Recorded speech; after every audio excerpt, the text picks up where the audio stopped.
J'ai parlé de Denis Mounoro, mais il y a aussi Nadine Mangabou. Ça prouve bien que les députés ont compris que s'ils ne s'occupent pas de la base s'occupera d'eux en les sanctionnant. Un exemple, le taux de retour d'un député. Donc si vous êtes député aujourd'hui, vous êtes 100 dans la salle, le taux de retour dans la prochaine législature, c'est normalement 30%.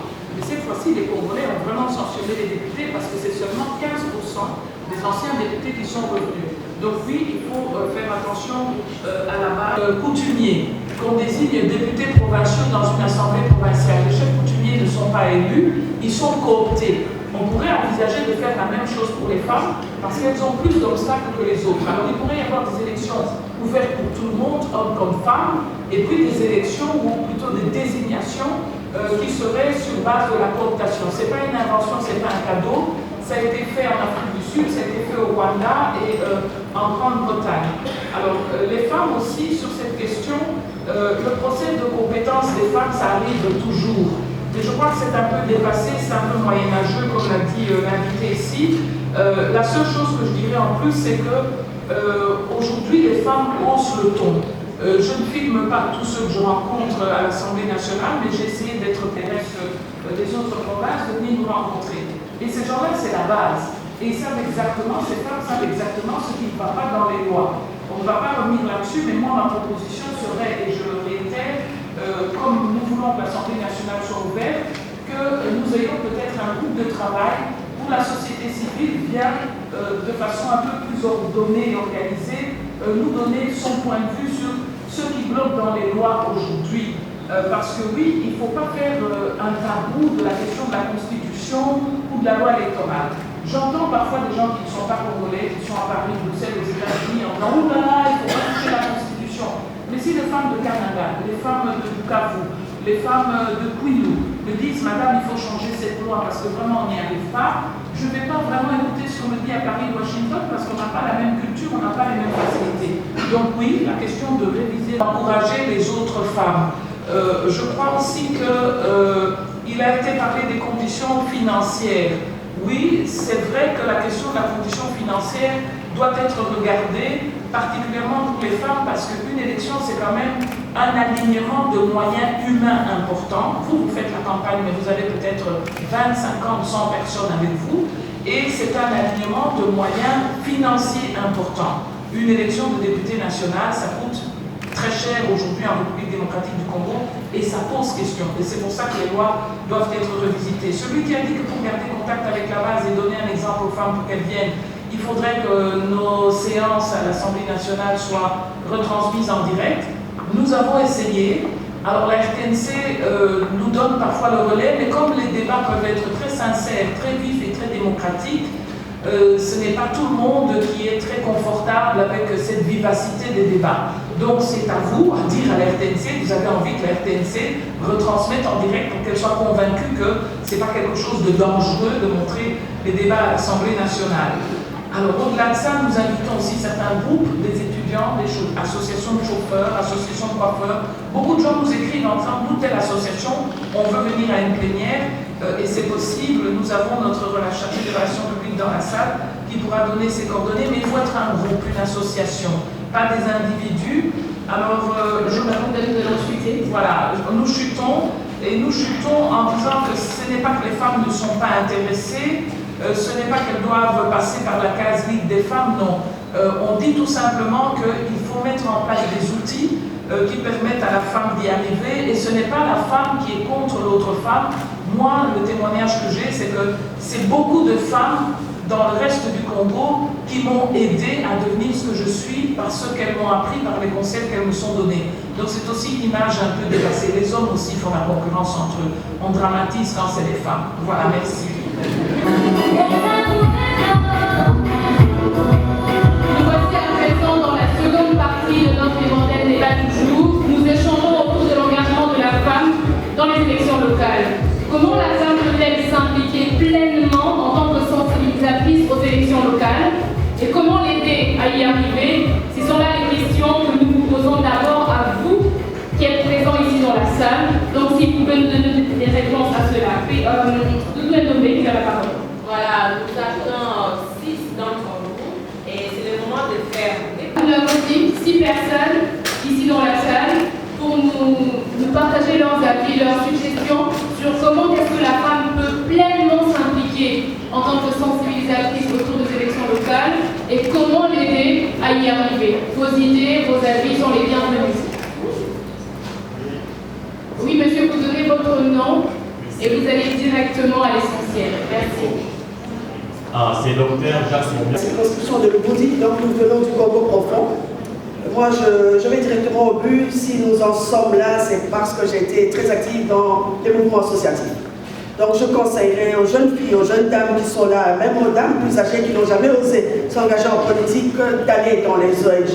Dans les organisations non gouvernementales, on apprend beaucoup. On apprend d'abord sur l'estime de soi, on apprend sur la confiance en soi-même, mais sur l'audace. Parce que je crois que pour s'engager en politique, il faut être audacieuse. Surtout pour nous les femmes, parce que mon l'a fait signaler ici par que ce soit Mme Mabounda ou les autres, on a toujours été réservés, nous, dans les ONG, on se disait la politique, c'est pour les escrocs, c'est pour les menteurs. Mais à un moment donné, on a considéré, surtout nous qui venons de province, que si vous ne vous intéressez pas à la politique, eh bien on vous oublie, vous n'existez pas. Donc je demanderai aux femmes qui sont là, qu'elles cherchent à exister. Exister, il faut être dans les associations, être dans les partis politiques, et à un moment donné, avoir une activité génératrice de revenus, parce que sans moyens financiers, les partis politiques n'aident pas vraiment. C'est nous-mêmes qui nous sommes organisés, cotisés à gauche, à droite. C'est moi aussi, je peux témoigner, ce sont les femmes qui m'ont aidé, qui m'ont donné des moyens en disant, maman, cette passion de pas d'homme, allez-y, maman. Et ça, c'est très important. Voilà ma suggestion à ce niveau-là. Merci. Merci, Madame Dominique. Nous prenons la 4e personne. Oui, c'est M. Simon Mandiangou. Je remercie d'abord les invités qui sont là. Mais je trouve que dans tout ce qu'on vient de dire, c'est comme si nous voyons seulement la femme du côté de la gestion. Mais étant qu'animateur sur le développement, animateur sur les élections et la démocratie, je trouve que la proposition, c'est d'abord amener la femme à comprendre c'est quoi les élections.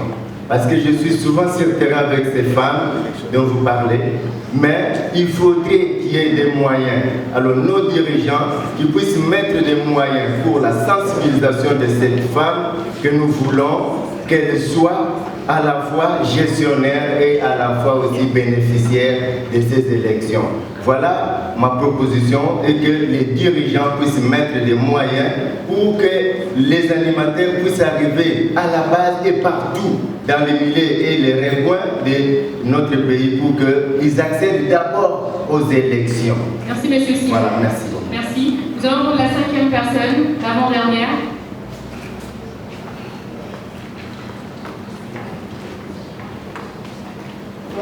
Moi, c'est Madame Massika Anastasie. Je suis candidate en 2018 provinciale dans les partis phares INC.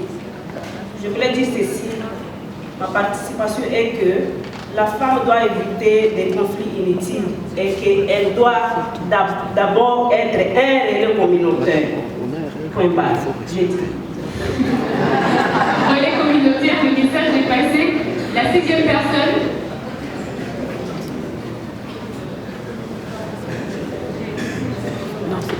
Merci, c'est Léna Torbaja, journaliste à la Nouvelle Télévision. Laissez-moi faire mon travail. Face à ce que nous avons eu à voir en 2018 avec les élections, moi je proposerai aux membres de la société civile, dépendant du temps avant ces élections locales qui auront peut-être lieu d'ici là, de sensibiliser la femme, comment y arriver, et en commençant d'abord par faire comprendre à la femme quel est le rôle qu'elle va aller jouer dans ces élections locales. Une fois élue, tel ou tel autre poste, qu'est-ce qu'elle va faire? Parce que généralement, les femmes s'élancent sans savoir ce qu'elles vont faire. Et deuxièmement aussi, le problème de la femme, c'est la peur.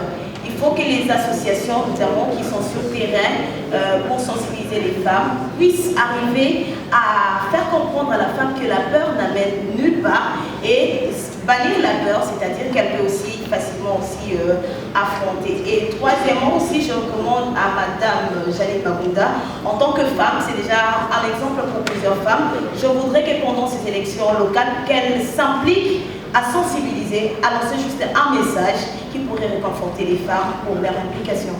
Merci. Merci Madame Deya. De façon exceptionnelle, on va prendre une personne de plus, donc ça sera donc 7 personnes pour cette dernière partie. Merci pour la parole.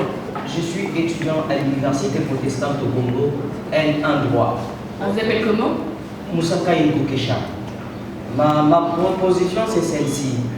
Les gens ont crié, mais sans pour autant savoir qu'en République démocratique du Congo, il existe des lois.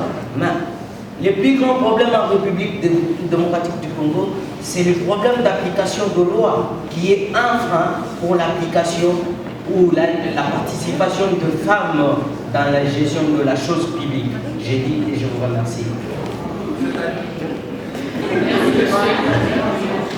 Merci beaucoup. Et les lois telles qu'elles sont élaborées par nos législateurs sont de très meilleures lois. Il est important aussi, à ce moment-là, qu'il soit dégagé une bonne volonté d'application de ces lois. Mais je voudrais quand même ajouter par rapport à cela, en plus de ce que Mme Janine a dit, qu'on pourrait aussi aller vers un système électoral, des listes zébrées par exemple, où en plus de la cooptation des femmes, qu'au lieu d'aller vers des listes ouvertes, que l'on aille vers des listes zébrées qui permettront en fait aux femmes à se positionner à ce moment-là, de telle sorte qu'on ait un peu plus grand nombre de femmes qui nous représentent au niveau des institutions. Alors, par rapport aux grandes stratégies, je félicite la dame qui a parlé de l'évaluation du processus électoral, mais j'aimerais que nous puissions spécifier, puisqu'il est question ici de parler de la participation de la femme dans le processus, que l'on évalue la stratégie genre et élection mise sur pied par la Commission électorale nationale indépendante. Est-ce qu'elle a fonctionné? Est-ce qu'elle a été opérationnelle? Et quels en sont les résultats à ce moment-là? Donc je crois qu'en ce moment-là, ça permettrait de déboucher sur une grande stratégie de mise sur pied d'un programme de mobilisation de la participation éclairée et informée de la femme dans le processus électoral, surtout pour ce qui concerne les élections locales. Si déjà on peut penser dès maintenant à un très bon programme de mobilisation de la femme pour les élections locales, sans attendre que l'on puisse lancer déjà l'organisation de ces élections, je crois que ça pourrait permettre d'engager de bons résultats à ce niveau-là et déjà en prenant davantage conscience. Alors, je me dis aussi que ce n'est pas impossible de penser, puisqu'on a parlé des facteurs financiers ou facteurs économiques, de penser à un fonds spécifique pour appuyer les femmes en termes de campagne électorale, en termes de ceci, cela. Ça permettrait en fait de briser un peu certains obstacles qui font que les femmes ne puissent pas s'engager, mais en même temps aussi encourager par un programme l'engagement des femmes dans les partis politiques. Madame Dominique Munongo, société civile, aujourd'hui députée parce qu'elle s'est engagée dans un parti politique. Elle nous a laissé. Et donc moi je suis encore société civile, je ne sais pas devenue députée. Madame l'a dit, notre constitution n'a pas assez de faveur pour les candidats indépendants. C'est les candidats qui s'engagent dans les partis politiques. Donc il est important que l'engagement dans les partis politiques soit une détermination. Mais en même temps aussi, que l'on pense à moraliser la vie au sein des partis politiques, parce que c'est ça qui fait aussi parfois la peur des femmes. Nous allons donner également, s'il vous plaît, M. Bissam, on a dit une suggestion qui est plus je m'arrête. la plus meilleure pour vous. Alors, nous donnons la parole à Mme Lula. Vous également, vous avez suivi toutes les suggestions. Pour vous, laquelle vous a plus touché? On doit faire ceci, la société civile doit faire cela pour mobiliser la femme ou sensibiliser la femme. Moi je dis, nous devons nous responsabiliser tous. Parce que les élections locales nous concernent tous. Même si aujourd'hui, spécifiquement, on parle de la femme, mais c'est tous les Congolais, hommes et femmes. Les élections locales, municipales, urbaines à venir nous concernent tous. Donc nous devons nous responsabiliser, nous engager. Et quand on dit s'engager, c'est s'impliquer. C'est prendre part active, non pas comme spectateur, mais comme acteur. Nous devons être acteurs de la sensibilisation de nos voisins, dans le quartier, sur notre rue, sensibilisation de nos collègues là où nous travaillons, sensibilisation de nos enfants dans notre propre maison, sensibilisation de tous ceux avec qui nous sommes en interaction. Et c'est comme ça que de bouche à oreille, l'information atteindra tout le monde, parce qu'il y en a qui pensent que ça va s'arrêter comme cela, comme en 2006 et 2011. Mais nous disons que nous ne pouvons pas laisser ce chantier inachevé, nous devons aller jusqu'au bout. Et si nous devons aller jusqu'au bout, nous devons tous nous impliquer pour demander la tenue de ces élections et nous préparer nous-mêmes en conséquence. Madame Munongo vient de donner une expérience très importante par rapport à nos femmes, comment quand on peut être solidaire, on peut aller très loin. Mais je vous donne une autre. La Bible dit ce que femme veut, Dieu le veut. Madame Johnson Sirleaf, au Libéria, au deuxième tour des élections, si elle a été réélue, c'était les femmes qui s'étaient mobilisées, alors que les autres étaient déjà autour du président actuel, en train de faire des moutures gouvernementales, mais les femmes se sont levées avec une stratégie de fourmi, porte à porte, ils ont sensibilisé, mobilisé, donné l'information par rapport à l'importance de ces élections qui construisent la démocratie à la base et le développement à la base, et femmes sont majoritaires à la base. Je crois que nous aurons frayé le chemin vers ces élections. Merci. Madame Mabunda, vous avez également suivi avec nous. Alors, lequel vous a le plus convaincu? Moi, je crois que toutes les contributions étaient importantes, surtout les personnes qui ont fait témoignage de leur passage à la société civile et de leur ambition pour aller plus loin en se versant dans les partis. Donc, moi, je pourrais dire que la sensibilisation doit continuer, et pas seulement à Kinshasa, mais vraiment à l'intérieur du pays. À l'intérieur du pays de façon équilibrée aussi, parce que je vois que souvent vers l'Est, il y a beaucoup de moyens qu'on met pour sensibiliser, et à l'Ouest, parfois, on ne trouve pas toujours des ONG ou des bailleurs de fonds pour ce travail-là. Donc, la sensibilisation et la deuxième chose, c'est que les élections locales, c'est un financement important. Les élections passées ont coûté $1 milliard. Et moi, je vais dans des villages où on me dit, c'est bien que vous dépensiez $1 milliard pour des élections à la démocratie, mais il y a 26 provinces, divisez ça en 26, on aura chacun 40 millions, on aura des routes, on aura de l'eau, on aura des écoles. C'est un point de vue que certains villageois nous donnent. Donc le financement raisonnable et responsable de ces élections est important. Après, l'évaluation des élections, je pense que c'est une question véridique et les gens ont répondu en disant il faut interroger nos lois et notre constitution. 3 fois des élections avec des avancées, parfois avec des problèmes. Pourquoi? Est-ce que la loi ne doit pas être en cause? Si on a 15 000 candidats à l'entrée pour aller à l'Assemblée nationale, pour que 540 soient élus, c'est important. Alors, dans les propositions aussi, il faut que les femmes aient le soutien des hommes. Parce que c'est culturel, en fait. Vous n'allez pas passer si vous n'avez pas le soutien des hommes, parce qu'ils sont plus nombreux dans les instances de décision. Donc c'est eux qui ouvrent la porte malgré tout. Et donc c'est très important d'être soutenu de façon honorable par des hommes dans les partis politiques. Et moi, j'ai eu la chance peut-être de choisir un parti qui avait cette sensibilité-là. Je crois aussi qu'il faut prendre au mot le chef de l'État et le gouvernement et tous ceux qui ont une parole publique qui nous disent oui, nous sommes pour la femme. Alors on doit le voir dans le gouvernement qui va sortir. J'espère qu'il n'y aura pas 3 femmes sur 46 hommes, par exemple, et qu'elles seront au social, à l'humanitaire et au genre. On voudrait les voir à la défense, aux hydrocarbures et aux mines, pour donner un exemple. Aussi, je crois que pour finir, par rapport à mon rôle à l'Assemblée nationale, je crois qu'il y a un article de la loi électorale qui nous demande d'évaluer ce que la CENI a fait. La CENI aussi doit donner l'exemple. Si chaque fois les animateurs les plus visibles de la CENI sont des hommes, je ne sais pas si ça va aider les femmes. Et donc je fais un plaidoyer pour que la prochaine fois à la CENI, peut-être, on voit des femmes plus visibles. À l'Assemblée nationale, je crois qu'on a déjà parlé de ce que nous faisons, mais la façon de sensibiliser aussi, c'est que tous les députés, ça c'est un appel et un rappel, tous les députés, normalement, lorsqu'il y a vacances parlementaires, donc on ne siège plus, ils doivent rentrer à leur base. C'est une obligation quasi constitutionnelle. Et donc, je les appelle à s'impliquer pour sensibiliser lors des vacances parlementaires. Moi, je serai sur terrain, certainement d'abord à Kinshasa la semaine prochaine, à Njili, mais on va essayer d'être présent dans quelques provinces du pays et on aura à cœur de porter votre combat sur les règles électorales. Merci. Merci, Madame Jassé. Dispositions, je serai obligé de vous emmener à l'extérieur. Donc merci de respecter les instructions. S'il vous plaît, messieurs et dames, je vous prie avec beaucoup de respect, madame, en tant que très chargée. Merci que l'interview s'organise dans l'ordre, sinon je le demande de sortir.